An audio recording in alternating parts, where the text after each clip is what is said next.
అజిత్ పవార్ గారు last journey ఎలా సాగింది? ఆయన ఉదయం 8:30 ముంబైలోని ఎయిర్పోర్ట్ నుంచి ఆ జెట్ నుంచి బయలుదేరితే, ఈ జెట్టు లేదంటే ఆ ఫ్లైట్ బారామతి ఎయిర్పోర్ట్కి షెడ్యూల్ ప్రకారం దిగడానికి రెడీ అవుతున్న సందర్భంలో కొంతమంది ప్రత్యక్ష సాక్షులు చూసి చెప్పింది ఏంటి అంటే ఆ ఫ్లైట్ సౌండ్లోనే చాలా తేడా ఉంది. నాకు ముందు అసలు అది వినగానే, ఆ సౌండ్ వినగానే కూలిపోతుంది అనుకున్నాం. కూలిపోయిన తర్వాత పెద్ద పేలుడు వచ్చింది. దాంట్లోంచి 2 డెడ్ బాడీలు బయటకు వచ్చేసాయి, ఎక్స్ప్లోడ్ అయ్యాయి, బయటికి ఎగిరొచ్చి పడ్డాయి. 4-5 పేలుళ్ళు వినిపించినాయి. మేము దగ్గరికి వెళ్ళి సహాయం చేయాలనుకున్నా కూడా చేయలేకపోయాం అని చెప్తున్నారు. हादसा हुआ आपने खुद देखा है? आंखों से देखा है। बहुत दुख भरी, दर्द भरी घटना है ये। हमने देखा कि एरोप्लेन जब नीचे आया था ऐसा लग रहा था उसका क्रैश हो जाएगा ऐसा हम सोच रहे थे, तभी क्रैश हो गया। हम देखे कि हमें लगा नहीं क्रैश हो गया है, लेकिन एयर ट्रैप पे उतरेगा ऐसा लगा, उतर रहा है, लेकिन क्रैश हुआ और उसके बाद स्फोट हो गया उसका ज़बरदस्त। स्फोट होने के बाद वो हम देखने आए, पहले देखा तो उसको आग लगी थी पूरे प्लेन को, और उसके बाद 4-5 स्फोट हो गया विमान में उसका। और उसके बाद बहुत लोग आ गए और उसने निकालने की कोशिश की, लेकिन बड़ी आग लगी, उसके कारण कोई मदद नहीं कर सकता। लेकिन सब आ गए, तब बाद में उसमें आजिदा था। ये हमारे लिए बहुत शौक की बात में है। మరి సివిల్ ఏవియేషన్ మినిస్టర్ గారు ఏం చెప్పారు? వెలుతురు సరిగ్గా లేకపోవడంతోనే ల్యాండ్ అవ్వలేకపోయింది అనేది ప్రాథమికంగా నిర్ధారించాము, ఇంకా దర్యాప్తు జరుగుతుంది అన్నారు. ఫైన్. మమతా బెనర్జీ గారు, మాకు సందేహాలు ఉన్నాయి దీని మీద, సుప్రీంకోర్టు జడ్జి గారు తప్పితే మేము ఎవరిని నమ్మలేము, వారి చేత దర్యాప్తు చేయించండి అని అడిగారు. కాంగ్రెస్ పార్టీ కానీ ఆర్జేడీ కానీ వాళ్ళు కూడా ఇదే తరహాలో డిమాండ్ చేశారు. వెంటనే బీజేపీ భుజాలు దడుకుంటుంది, ఎందుకో తెలియదు. మరి ఇది లో లెవెల్ రిమార్క్స్ అంటది. కుట్ర ఉందా లేదా తేల్చక ముందే కుట్ర ఏమీ లేదు అని ఎలా తెలుస్తారు? మనము स्वयं वरिष्ठ नेता शरद पवार जी ने बहुत स्पष्ट रूप से कहा है कि एक हादसा हुआ है, हादसे में दुखद इस प्रकार से मौत हुई है और इस पर राजनीति न की जाए। लेकिन मुझे इस बात का बहुत दुख है कि आज हम लोग किस कगार पर खड़े हैं कि किसी के मौत पर भी इस प्रकार की गंदी और ऊंची राजनीति की जाती है। मुझे बहुत दुख है कि ममता दीदी जिस प्रकार से राजनीति में नीचे के स्तर पर जा रही है, ये अपने आप में बहुत ही दुखदाई है, बहुत ही गलत है। ఇంకా బ్లాక్ బాక్స్ లేదు, కాక్పిట్ వాయిస్ రికార్డర్ని తీయలేదు. అలాంటప్పుడు ఎలా మనం క్లీన్ చిట్ ఇచ్చేస్తాం ఇది ప్రమాదంతోనే అని? అఫ్కోర్స్ ప్రమాదంతోనే జరిగింది అనుకున్నాము. ఈలోపే ఎందుకు అంత తొందరపాటు? బీజేపీ వాళ్ళే చేపించారని ఎవరన్నా అన్నారా? అనలేదుగా. ఏదైనా కుట్రా, ఎందుకంటే మహాయుతి నుంచి బయటకు వస్తారు, బీజేపీ కూటమి నుంచి ఆయన బయటకు వచ్చేస్తారన్నారు, శరద్ పవార్ గారితో కలిసిపోతారంటున్నారు. పైగా సోషల్ మీడియాలో కూడా కుట్ర జరగబోతుంది ఆయన మీద అని వచ్చినాయి అంట కథనాలు. సో ఎంక్వైరీ జరిగితే తప్పే ఉంది. దానికి పోయి మమ్మల్ని అంటున్నారు. ఇదే అమిత్ షా వీళ్ళు ఏదో విషయంలో రాహుల్ గాంధీని ఏదో వాళ్ళు భుజాలు తడుముకుంటున్నారు అన్నారు. మరి వాళ్ళు భుజాలు తడుముకుంటున్నారు అన్నప్పుడు మీరు భుజాలు తడుముకుంటున్నారని ఎందుకు అనకూడదు?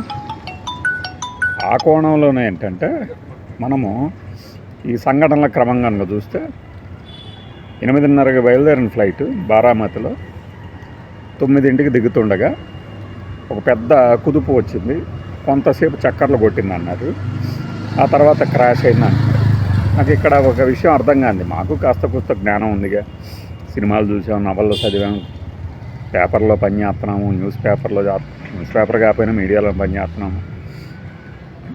ఏటీసీ అంటే గ్రౌండ్ కంట్రోలింగ్ ఉంటుంది కదా, ఒక అథారిటీ. ఈ ఫ్లైట్ వచ్చి ఇక్కడ రన్వే మీదకి ల్యాండ్ అవుతుంది అంటే క్లియరెన్స్ ఇవ్వాలి కదా వాళ్ళు. వాతావరణం ఒక్కసారిగా అనుకూలించలేదు అని చెప్పడానికి వాతావరణం ఎలా ఉందో వీళ్ళు చెప్తారు కదా. గ్రౌండ్ కంట్రోల్ యూనిట్ ఒకటి పనిచేస్తూ ఉంటుంది కదా, ఏ ఫ్లైట్ ఎక్కడ దిగాలన్నా కూడా వాళ్ళు చెప్తారు కదా, వాతావరణం బాగుందనో దిగొద్దనో దిగండనో. మరి వాళ్ళు సూచనలు ఇచ్చినా కూడా పని చేయలేదా? కరెక్ట్గా ల్యాండ్ అవుతున్నప్పుడు సూచనలు సిగ్నల్స్ కట్ అయినాయి 2 times అని చెప్తున్నారట. ఎలా కట్ అయినాయి, ఎందుకు కట్ అయినాయి, ఎవరి తప్పది? ఫ్లైట్లో ఉన్న వాళ్ళ తప్ప, కింద గ్రౌండ్ క్లియరింగ్ అథారిటీ వాళ్ళ తప్ప? ఇవన్నీ డీజీసీఏ చెప్పాలి, దర్యాప్తులో తేల్చాలి. అంటే మీరు ఆలోచిస్తూ పోతే మీకు చాలా తడతాయి. ఈయన 1982లో మొదటిసారిగా ఎంపీగా పోటీ చేశారు, గెలిచారు. బాబాయి అయిన శరద్ పవార్ గారి నీళ్ళలో. ఆ తర్వాత 91లో ఆయన ఎంపీగా, అంటే దేశ రాజకీయాల్లో శరద్ పవార్ ఎంట్రీ కోసమని దాన్ని ఆయనకు వదిలేసేసి బారామతి నుంచి వరుసగా 7 సార్లు ఎమ్మెల్యేగా ఎన్నికయ్యారు. వరుసగా గెలిపోయారన్నమాట, ఓటమి అనేది లేదు. అలానే 6 సార్లు ఉప ముఖ్యమంత్రిగా పనిచేశారు. విలాసరావు దేశముఖ్, మన సుశీల్ కుమార్ షిండే, దేవేంద్ర ఫడ్నవీస్, ఉద్ధవ్ ఠాక్రే, వీళ్ళందరి మంత్రివర్గాల్లో ఈయన పనిచేశాడు ఉప ముఖ్యమంత్రిగా. ఇది ఒక చరిత్ర, ఇన్నిసార్లు ఉప ముఖ్యమంత్రిగా ప్రమాణ స్వీకారం చేయటం. బాబాయ్ అంటే శరద్ పవార్ గారి నీడలో ఇంకొక దాదాగా ఎదగటం, అంటే దాదా అంటే పెద్దన్నలాగా అనుకోండి, ఎదగడం అంటే మామూలు విషయం కాదు మహారాష్ట్ర రాజకీయాల్లో. ఇక్కడ చక్కెర యూనియన్లు, చక్కెర ఫ్యాక్టరీలకు సంబంధించి ఆధిపత్యం ఎక్కువ మహారాష్ట్రలో. అలాంటి దాంట్లో ఈయన చక్కెర పరిశ్రమలో ముందు ఎంట్రీ ఇచ్చారు పాలిటిక్స్లో. అలా అజిత్ పవార్ల శకం ముగిసింది అనలేం, కానీ అజిత్ పవార్ శకం ఒక చిన్న స్థాయి నుంచి వచ్చి ఒక పెద్ద స్థాయికి ఎదిగి, ఏమో రాబోయే రోజుల్లో సీఎం పదవికి పోటీదారు అయ్యేవాళ్ళు ఖచ్చితంగా ఎన్సీపీ నుంచి. అలాంటి వ్యక్తి చనిపోవడం అనేది బాధాకరం. అందుకనే ప్రధానమంత్రి మోడీ గారి దగ్గర నుంచి జగన్మోహన్ రెడ్డి గారు, పవన్ కళ్యాణ్ గారు అయితే ఈ మధ్య మహారాష్ట్ర గురుద్వారాకి వెళ్ళినప్పుడు ఎంతో కలిసి దిగిన ఫోటో కూడా పోస్ట్ చేశారు. సో ఇది ఎలా జరిగింది అన్నది ఖచ్చితంగా తేల్చాల్సిందే.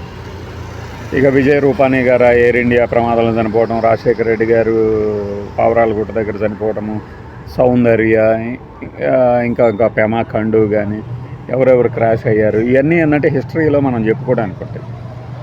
బట్ ఇది మిస్టరీగా మిగలకుండా తొందరగా దర్యాప్తు కనుక తెలిస్తే కాక్పిట్ కానీ, ఆ బ్లాక్ బాక్స్ కానీ, పైలట్ల సంభాషణ ఏంటనేది కానీ ఇంకా రాబోయే రోజుల్లో తేల్చుతుంది. కానీ ఆ ఇన్సిడెంట్ జరిగినటువంటి ప్రదేశం చూస్తే చాలా బేభత్సంగా ఉంది. అసలు రన్వే ఇలాంటి ఏరియాలో ఎలా ఉంది అని కూడా అనిపిస్తుంది. ఒక ముళ్ళ పొదలు, మామూలుగా ఢిల్లీ ముళ్ళ చెట్లు అంటుంటాం మనం, అలాంటి చోట రన్వే ఉంటుందని ఊహించలేం. టేబుల్ టాప్ రన్వే అంటారు.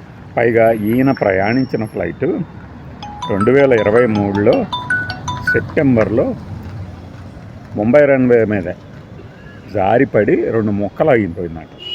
ఎవరికి ఏ గాయాలు అవ్వాల అప్పట్లో. బట్ అదే ఫ్లైట్ని రిపేర్లు చేసి ఇప్పుడు వాడుతున్నారు. విఐపి అయిన ఈయన జర్నీ కూడా వాడారంటే ఏంటి అసలు? దీని వెనక ఏమైనా కుట్ర ఉందా? అప్పుడు పనిచేసిన రిపేర్ ఇప్పుడు మళ్ళీ వచ్చిందా? కొత్త రిపేర్ ఏమైనా వచ్చిందా? ఏమొచ్చింది ఫ్లైట్కి? ఫ్లైట్తోనే ప్రమాదం జరిగిందా? ఇంకేదన్నా కుట్ర ఉందా? ఇదంతా తేల్చాల్సిన అవసరం ఉన్నది.